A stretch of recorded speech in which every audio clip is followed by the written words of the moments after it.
میرے ہر دل عزیز اسٹوڈنٹس، السلام علیکم۔ آپ کے سامنے ایک مرتبہ پھر حاضر۔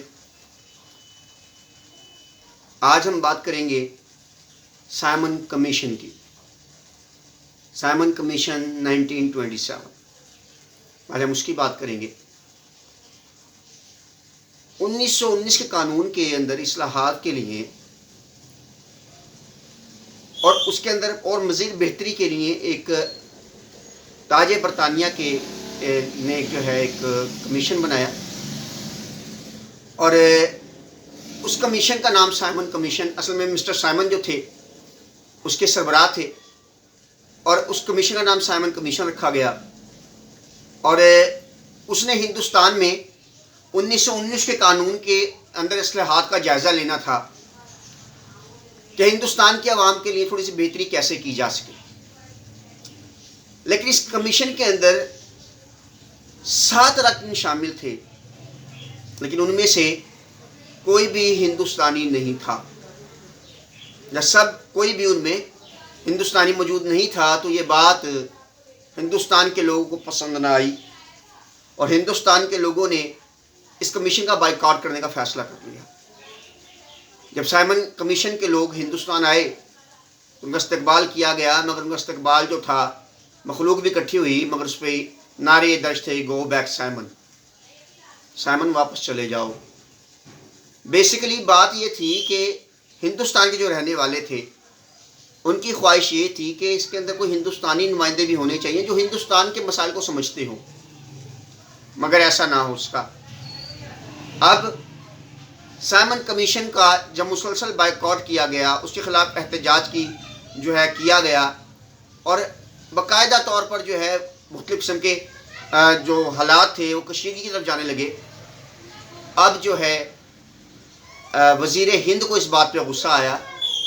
اس نے کہا جو ہندوستان کے لوگ ہیں وہ تو ہمیشہ ہی تاج برطانیہ کے خلاف باتیں کرتے ہیں، وہ تو ہمیشہ ہی ان کے کیے گئے کاموں میں برائیاں نکالتے ہیں، تو ان کو چاہیے کہ وہ اپنے آپ کوئی قانون بنا لیں۔ اس بات کو مسٹر جناح نے بڑا سیریسلی لیا، اور آپ نے بینگ اے چیلنج اس کو لیتے ہوئے اس کے بارے میں سوچنا شروع کر دیا۔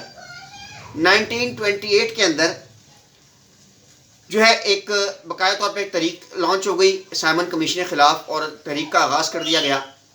لیکن یہ سائمن کمیشن پھر بھی جب یہ یہاں سے واپس گیا، یہ ناکام ہو گیا، یہ واپس گیا، تو اس نے پھر بھی ایک رپورٹ مرتب کی تھی، اور وہ رپورٹ مرتب کرنے کے بعد اس نے جا کے اس کو برطانیہ کے سامنے پیش کیا، اور وہ جو رپورٹ تھی وہ 1930 کے اندر وہ پبلش ہوئی۔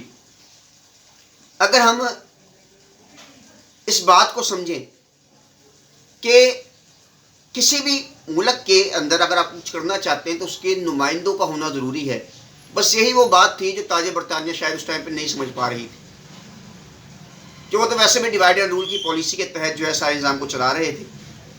اب جب یہ سائمن کمیشن واپس گیا، اس نے اپنی کچھ تجاویز وہ پیش کی، اور پھر وہ تجاویز 1930 کے اندر وہ واضح طور پہ پبلش کر دی گئی، اور ان میں سے کچھ تجاویز کا ذکر آپ کے سامنے کروں گا کہ سائمن کمیشن بیسکلی ناکام ہو گیا تھا۔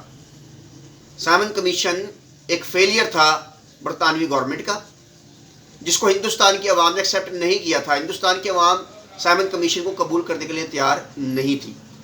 اب اس کے اندر جو بات کی گئی تھی، سب سے پہلے ہم اس کی طرف آئیں گے۔ اس کے اندر یہ کہا گیا کہ ہندوستان کے لیے کوئی قانونی لائے عمل تیار کیا جائے جس کے تحت ہندوستان کا جو نظام ہے اس کو چلایا جا سکے۔ نمبر 2، وفاقی اختیارات کو کم کر کے صوبوں کے اختیارات کو بڑھایا جائے تاکہ صوبے اپنے مرضی سے اپنے اختیارات کا استعمال کر سکیں۔ نمبر 3، حق رائے دہی کا جو سسٹم ہے، جو حق رائے دہی کا اختیار ہے، اس کو وسعت دی جائے، اس کو بڑھایا جائے۔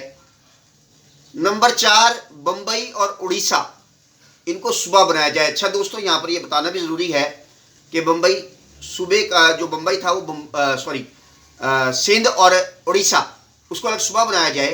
سندھ اصل میں بمبئی کے ساتھ تھا، اور سندھ کا کوئی صوبائی حیثیت نہیں تھی، تو سندھ وہ پس رہا تھا، پسماندگی کا شکار ہو رہا تھا، تو اس لیے ایک تجویز یہ بھی تھی کہ سندھ کو بمبئی سے الگ کر دیا جائے۔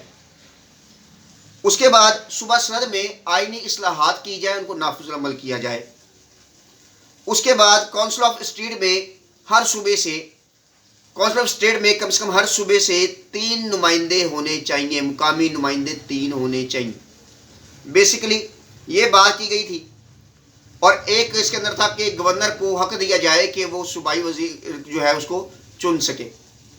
تو بیسیکلی یہ کچھ اس کی جو ریکمنڈیشن تھی جو اس نے پیش کی تھی سائمن کمیشن نے، وہ میں نے آپ کے سامنے بیان کی ہیں۔